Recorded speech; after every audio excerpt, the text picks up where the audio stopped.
Hello, everybody, and welcome to the Glory Reds podcast. It's your boy, Don Benito. And with the transfer latest, Ederson deal is almost done. As we have discussed, he might just be our first signing into Manchester United. Bruno Fernandes contract talks have begun. We'll be talking about that. Mateus Fernandes chooses Manchester United. What does that mean for us? Tchouamine is seen as the ideal midfield replacement for Casemiro. But do we think so? We'll be talking about that. Sandro Tonali. There is a boost there because a certain club in Italy has failed to qualify for the Champions League. Now, what does that mean for Manchester United? And without further ado, ladies and gentlemen, let's get into it. Ederson, the Brazilian midfielder, is almost arriving at Manchester United. He is going to be our first signing of the season on a deal of £47 million. Personal terms have already been agreed between the player and Manchester United. The only thing that is left at the moment is Manchester United and Atalanta to just iron out a few key details. I'm assuming these are probably performance-based bonuses or clauses, all these little nitty-gritty things. Maybe if we win the Champions League, then maybe boy gets a pay raise or something like that. These little things. Maybe he needs to play 38 games in order to get this and that. These contracts for these players are usually very ridiculous. So I'm assuming these are just the final stages. The final stages of this, and this guy will be a Manchester United player. And you know what? Just like I had predicted initially when I said, look, it looks like Manchester United are going for players that are not in the World Cup. But a certain player in the list that we're going to be talking about today are in the World Cup. But I mean, they are players that are not going to be, have got a different circumstances. But a lot of the players that we are looking to get, especially this for next season, they're looking like they're not in the World Cup. So it's good. It's really good because that allows Manchester United breathing space. It allows them to take their time, which they actually shouldn't, but it allows them to have that freedom of not having a player in the World Cup who is focused on the World Cup and not going to be able to discuss with them and talk about what they need and what Manchester United want. So it's a good deal for us. Moving on. Bruno Fernandes contract talks have begun. Now, as you know, Bruno Fernandes' contract was ending next season. And it's next season. And he has a release clause in his contract, meaning that any team that truly wanted Bruno Fernandes, if they were willing to pay the money, he was going to be able to go. And that release clause was 57 million. And this contract or this deal was put during the time when Al Hilal came knocking at the door trying to give Bruno Fernandes that 200 million deal. So Manchester United created a situation where they're like, look, if push comes to shove, at least when Bruno Fernandes leaves, I mean, obviously because he's going to be old, because at the time, there were teams that were going to pay him, they were going to take him for 80 million, and that was a lot of money, 100. That was a lot of money for the player and the age that he was. So Manchester United inserted a release clause that, look, should he want to leave, and should another team come knocking at the door saying, look, we want Bruno Fernandes, he's allowed to leave. But as it turns out, remember when I said Bruno Fernandes is literally the only player that if he asked for 500,000 a week, he is the only player that we would give, that I would say give him that money, because Bruno Fernandes has done everything in his power. He's earned it. He has earned his stripes. And he's the only player that we can sit here and say Bruno Fernandes can demand whatever he wants. Obviously within the limits cannot be crazy, cannot start wondering, hey, 600 or whatever. No, within the limits. But he is literally the only player at Manchester United right now that can demand anything he wants. And I was like, if he decides he wants 500,000, you better give that guy 500,000. He has represented the club with aplomb. He has worn the badge with respect and honor, and he has carried himself as an example on and off the pitch. If there's anybody that truly, truly deserves that recognition, it's Bruno Fernandes. It truly is Bruno Fernandes. And the sole fact that Manchester United are trying to reward him by giving him and offering him a new contract, that speaks volume for the kind of player that he is. Because Bruno Fernandes is 31. Normally, we do not organize or talk about big contracts with 30-year-olds, 31-year-old players. We don't. They are supposed to be on their decline. They are supposed to be on their way out. But Bruno Fernandes is a special case. Bruno Fernandes is different. He is generational. There will never be another Bruno. Just like there will never be another Cristiano Ronaldo, there will never be another Lionel Messi, there will never be another Bruno Fernandes. So this Bruno, we need to cherish him, enjoy what he has got to offer. And I'm sure some of you have already seen his interview. Stephen Bartlett asked him, why didn't you take the 200 million to go to Al Hilal, to go to Saudi Arabia? And he looked at him and he was like, man, I have not achieved my dream. I have not fulfilled my dreams yet. Now, this is somebody that denied an astronomical amount of money to stay at Manchester United at a time when Manchester United was going through a turmoil, was going through a period of dysfunction, a period of uncertainty. Bruno Fernandes remained loyal. There are not a lot of players out there that are as loyal as Bruno Fernandes. That, in fact, this kind of player, they don't make them like this anymore. They don't. These players with loyalty. Bruno Fernandes is a special player. He is a legend of the club. Honestly, I know he's getting stick from Roy Keane and certain people, but Bruno Fernandes is a legend of the club. People can say what they want to say about this, and I can debate it. I can talk to them until the cows come home. And I know to be a legend, you need to have probably won the Premier League or the Champions League at Manchester United. But what he has done in the most dysfunctional Manchester United squad ever is something for the record books. It is something that you just cannot ignore. You just cannot. And when you think about him as a player, you think to yourself, he could have easily fit into that time, into the golden age, those times when Sir Alex Ferguson was winning trophies with Manchester. He can easily fit into those teams. Easily. Bruno Fernandes deserves everything that he has earned or he has won. He's broken the assist record that I think the only person that can break that assist record is him. He is Premier League Player of the Season in a Manchester United that has not won anything. He is PFA Player of the Year, Football Writers Player of the Year, Players Player of the Year, Sir Matt Busby 5 times.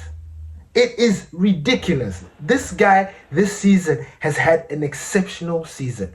And when you think about it, and I know every time I do this, it almost looks like I'm taking a dig at Ruben Amorim. I am not, because I actually loved Ruben Amorim.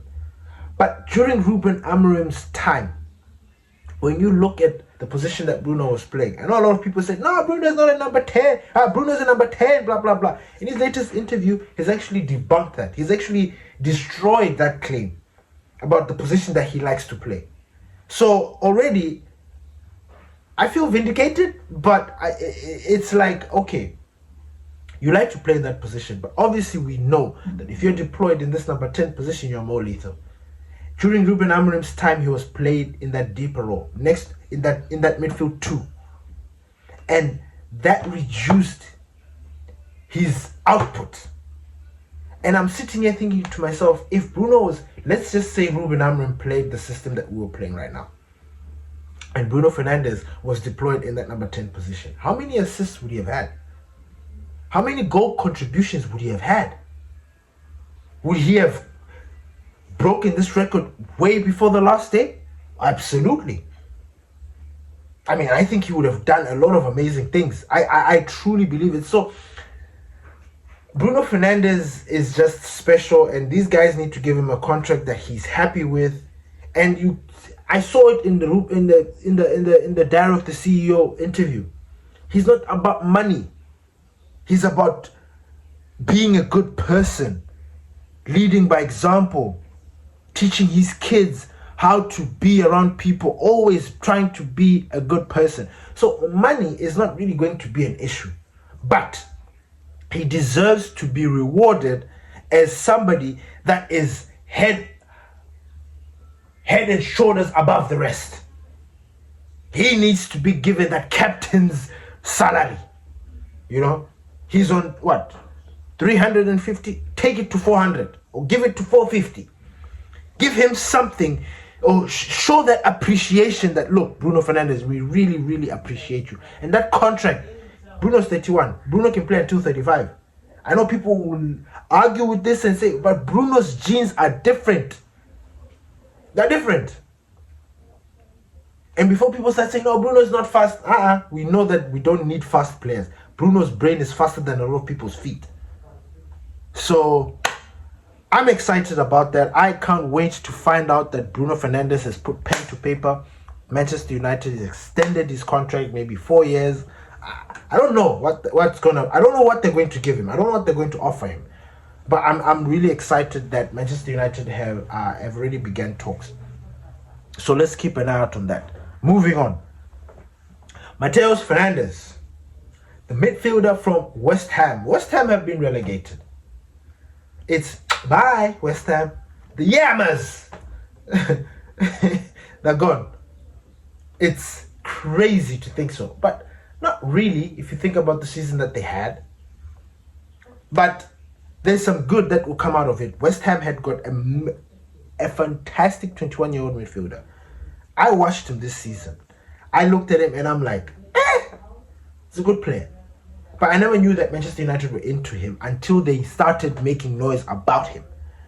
And then I started to think to myself, okay, if you're going to try and get this player, in fact, the sole fact that Arsenal, PSG, heavy hitters are looking at this player, I'm like, you know what? We're in the right direction. This is the kind of player that we needed to get. And I'm all aboard. I'm all on board in getting this player. I want this player at Manchester United.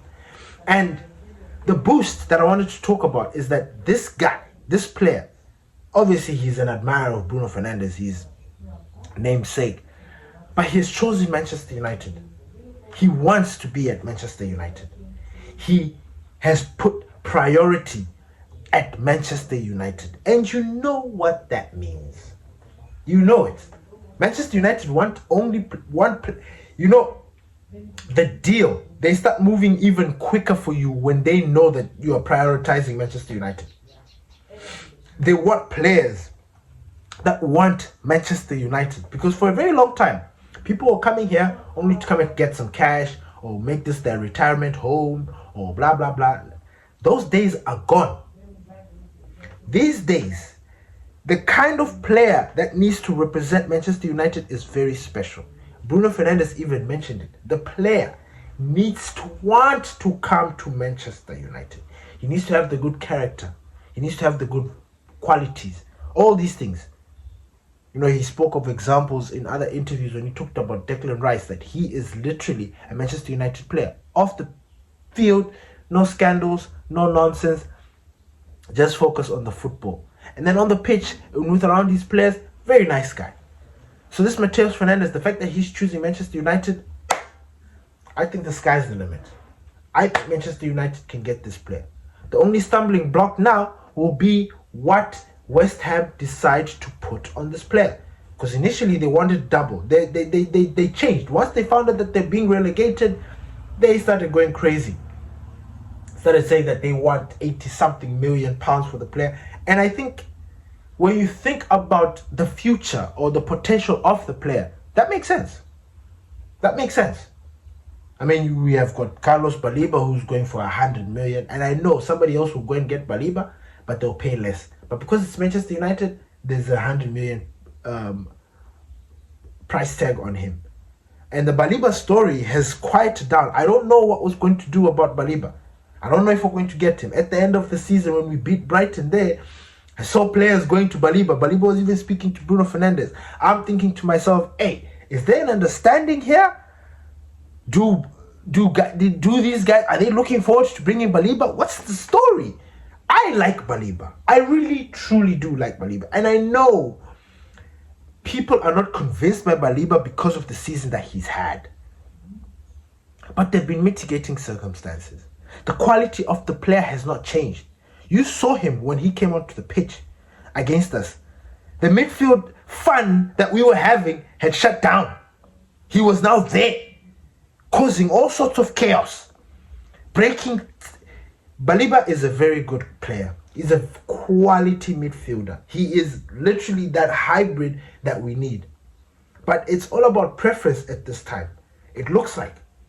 Because with all the midfield options that we have been linked with, we can't have them all. We can't. It is going to be impossible for Manchester United to get all these midfield targets that they want. I mean, we've made some money. The Premier League earnings, the price money, Champions League price money, the players that we're going to sell, players that are leaving, we've freed up some funds. Like, there is money at Manchester. There is money. And these guys cannot come here and start talking to us about FFP rules and all that jazz. They cannot. Liverpool spent over £500 million last season. Easy. In one summer, like bang, got players. Why can't we do the same? Why can't we at least spend 350? I mean, because that's, and I'm being modest when I say 350. We should be spending at least 400 in the kind of summer that we are trying to have. If we are trying to bring in 7 players, I'm seeing 400. Obviously, yes, there are going to be some budget players in there, but 400 is the number. It still has not been told to us exactly how much we're going to spend, but that's a story for another day. But the sole fact that Mateus Fernandes chooses Manchester United is a big boost for Manchester United. So let's keep an eye out on that. Tchouamine, the Real Madrid central defensive midfielder, has been linked to Manchester United since when? Since that chaotic moment that Real Madrid started experiencing. This craziness that they've been going through. Then we've been linked to Tchouamine. Apparently Tchouamine is looked at as the ideal replacement for for Casemiro. You know what? Honestly, I have been a spy for Real Madrid. I've been watching them. Tchouamine is good. And I've seen his life at Real Madrid. I don't want to bash him, but I don't think he suits Manchester United. I really don't. I don't think he suits the culture. And I know a lot of people are going to disagree with that, because a lot of people want Tchouamine because he's from Real Madrid. But I'm just like, I mean, if we get him, cool, but he's not that special that the way people are looking at him. Honestly. Truly.